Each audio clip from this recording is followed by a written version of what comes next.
Assalamualaikum warahmatullahi wabarakatuh.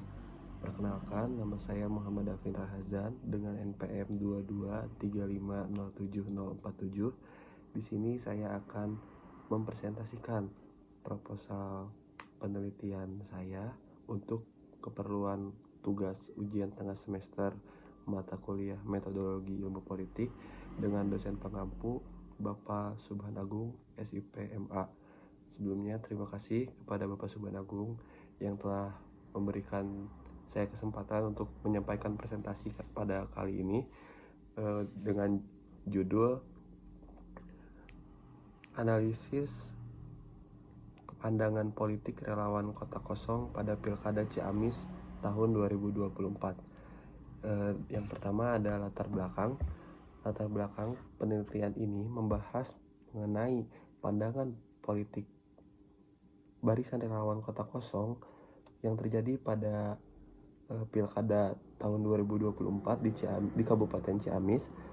Seperti yang kita ketahui bahwa Pilkada serentak tahun 2024 ini memiliki beberapa fenomena yang menarik. Salah satunya ialah munculnya fenomena kota kosong yang terjadi di sekitar 41 daerah yang ada di Indonesia. Berdasarkan data dari KPU, terdapat 35 kota atau kabupaten dan 5 kota dan 1 provinsi yang memiliki calon tunggal yang berhadapan dengan kota kosong. Meskipun fenomena kota kosong ini bukan merupakan suatu hal yang baru, namun hal tersebut tetap menunjukkan sebuah adanya kemunduran dari demokrasi bagi Indonesia. Munculnya fenomena kota kosong pada Pilkada 2024 ini menunjukkan kegagalan sistem demokrasi yang seharusnya menghadirkan pilihan bagi masyarakat untuk memilih pada pemilihan umum. Demokrasi seharusnya bukan hanya dijadikan sebagai alat prosedural semata, namun lebih dari itu merupakan sebuah sistem yang di dalamnya terdapat kompetisi yang sehat dan adil. Kota kosong bukanlah soal permasalahan teknis politik belaka, melainkan juga soal masa depan demokrasi bangsa Indonesia.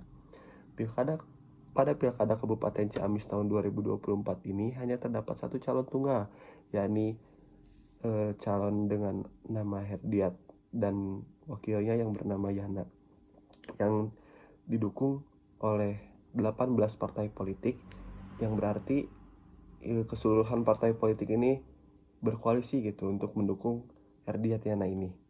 Hal ini membuat sebagian warga Ciamis menjadi resah. Mereka menyayangkan hal tersebut bisa terjadi dan ditakutkan akan mengganggu jalannya proses demokrasi. Kelompok masyarakat ini akhirnya membuat suatu gerakan yang bernama Barisan Relawan Kota Kosong yang mendeklarasikan diri untuk memilih kota kosong pada saat pilkada nantinya. Barisan Relawan Kota Kosong ini berpendapat bahwa koalisi gemuk yang berada di dalam barisan Herdiat Yana nantinya akan menimbulkan hilangnya keseimbangan dalam pemerintahan daerah Kabupaten Ciamis. Gerakan Barisan Relawan Kota Kosong pada Pilkada Ciamis tahun 2024 ini merupakan sebuah bentuk perlawanan atas tindakan para elit politik yang mencoba memanipulasi pelaksanaan pilkada hanya semata-mata untuk kepentingan pribadinya. Dengan bentuk perlawanan ini dilakukan sebagai upaya untuk penegakan demokrasi yang dianggap dirampas atau dibatasi. Dengan adanya relawan kota kosong ini, diharapkan masyarakat dapat menjadi lebih terbuka terhadap apa yang sebenarnya sedang terjadi atau dihadapi oleh mereka dan menjadi sebuah warning bagi para elit bagi para elit politik yang berkuasa. Lalu selanjutnya ada rumusan masalah. Rumusan masalah pada penelitian ini, yang pertama bagaimana dinamika politik di Kabupaten Ciamis. Lalu yang kedua, mengapa Barisan Relawan Kota Kosong Ciamis ini terbentuk. Kemudian yang ketiga, apa strategi atau taktik yang digunakan oleh Barisan Relawan politik Barisan Relawan Kota Kosong pada Pilkada Ciamis.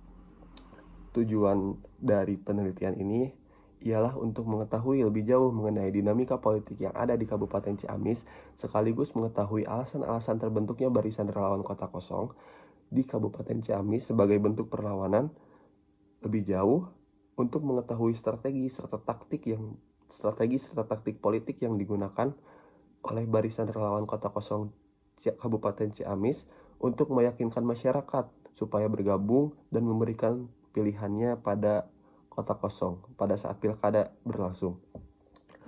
Manfaat penelitian ini ialah untuk mengetahui lebih dalam mengenai fenomena barisan relawan kota kosong yang terjadi di pilkada Kabupaten Ciamis. Selain itu, penelitian ini menambah wawasan mengenai bagaimana fenomena kota kosong serta perlawanan terhadap yang dilakukan masyarakat yang tergabung dalam barisan relawan kota kosong ini. Selanjutnya, tinjauan pustaka. Pertama, dalam jurnal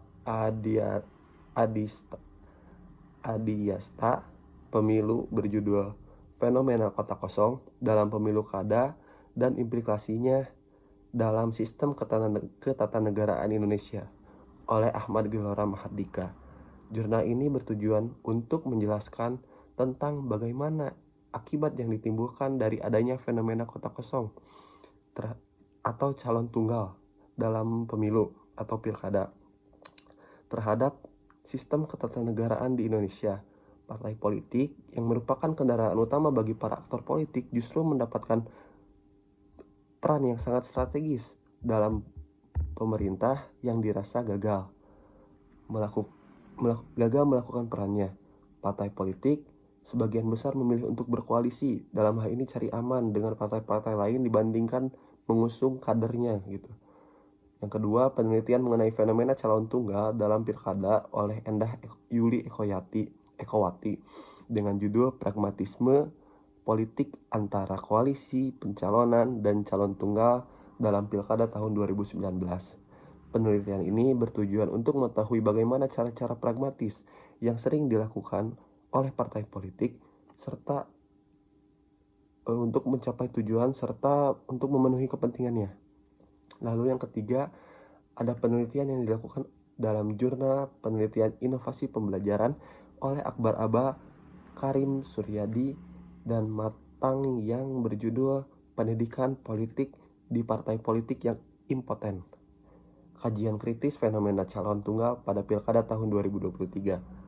Penelitian ini bertujuan untuk mengkaji faktor-faktor penyebab terjadinya fenomena calon tunggal dalam pilkada. Partai politik telah gagal memberikan pendidikan politik khususnya terhadap kader-kader mereka serta mengetahui fenomena calon tunggal dalam pandangan demokrasi. Lalu untuk kerangka teori, salah satu kerangka teori yang dipakai dalam penelitian ini ialah teori rational choice yang dikemukakan oleh Anthony Downs. Teori rational choice atau yang lebih disebut dengan istilah pilihan rasional, yang berarti seseorang atau individu melakukan tindakan berdasarkan pemikiran secara rasional yang mempertimbangkan konsep untung rugi dan kebermanfaatan. Partisipasi politik dalam sudut pandang ini lebih berfokus pada aspek untung rugi saja. Asumsi dasar dalam partisipasi politik ini adalah jika individu terlibat dalam sistem politik atau partai politik tertentu akan mendapatkan keuntungan. Lalu yang selanjutnya, metode penelitian. Penelitian ini menggunakan format deskriptif analisis dengan menggunakan jenis penelitian kualitatif, bertujuan untuk menganalisa dan mengeksplorasi mengenai suatu kejadian atau fenomena sosial.